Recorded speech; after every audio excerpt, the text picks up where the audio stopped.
Hi family, this is Peter from Eyes on the Lord. Today I would like to talk to you about kind of a Bible study, basically one verse from the Bible that kind of opened up for me when I was reading, though I knew it for a longer time, but did not see this depth in it as just was revealed to me.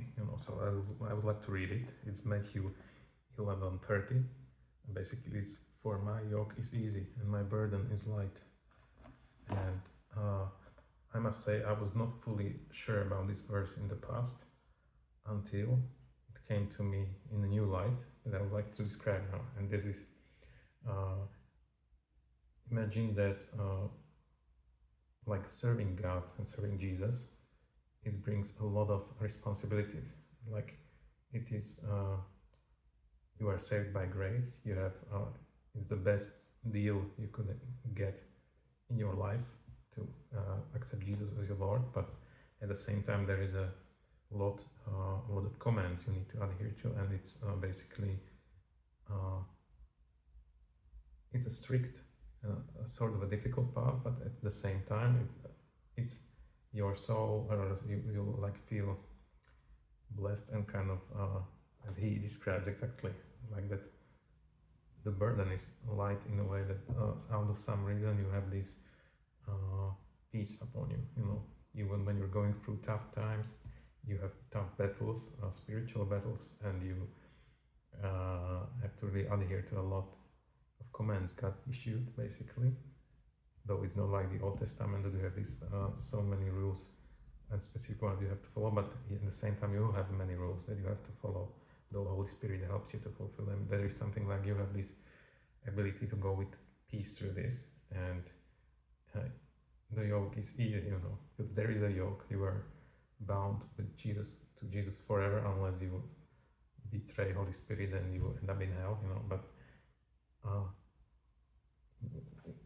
how this opens for me is that I can compare it with how it's to be in a yoke with Satan, because like I'm not sure many of you depends on how you lived your life before, but I was let's say atheist, or even like kind of a new age person for 33 years of my life, and I for certainty in the last like 7 or so years before me being born again as Christian, I felt that I'm kind of demonized and that I'm even in some kind of a pact with something very demonic, that gave me some new abilities and totally new strength of sort, and maybe verbal kind of mental abilities, but at the same time it was so heavy and eating me from within, and I obtained it from a bad company of people and bad choices, but in this case I knew that I'm somehow enchained by some entity, and you can say that there was yoke, and the yoke was really heavy, certainly not light.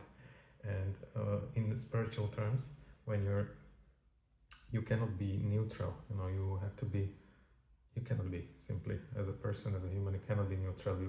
When you try to be neutral, you will end up in yoke with Satan. When you make a choice to follow Jesus, the best choice you can make, you will then have this yoke that is easy and burden that is light, And many people think that they're neutral, but they're serving Satan, because you cannot be. Satan is very crafty in how he invades your space in life and how he gets you into contracts and agreements to, in the end, serve him, because like almost the whole world and other things are invitations to demons, all the popular stuff and the stuff labeled as normal, So because secular stuff is basically leading you to satanic life, as there is no secularity and atheism and so on and such. Everything is spiritual, even the things people think that are just not, and in the end everything none of God. So majority of the secular stuff is basically satanic. So you end up having this heavy burden on you, and that's why this life is so tough without God, in a way that you feel so weighted down by the world, and that's the thing. That's how I understood it with this comparison, that when you're in yoke with Satan, meaning you either you're atheist, you're neutral, anything like that, you're simply in yoke with him. And that's when it's so heavy on you, you know. You have like little good comes of that, and it's just plain terrible, you know. So many stuff weighing on you. But when you're with God, even if it's strict and completely life changing in the way how you need to live and pursue the holiness, you still have this peace, and you have this newfound strength with which you can fulfill God's commands, you know, and that is the Holy Spirit leading you and the power that it gives you, you know. So that's what I wanted to tell you about this, and hopefully I explain myself the way that you can understand it, and it will bless you. So guys, see you next time. Bye bye.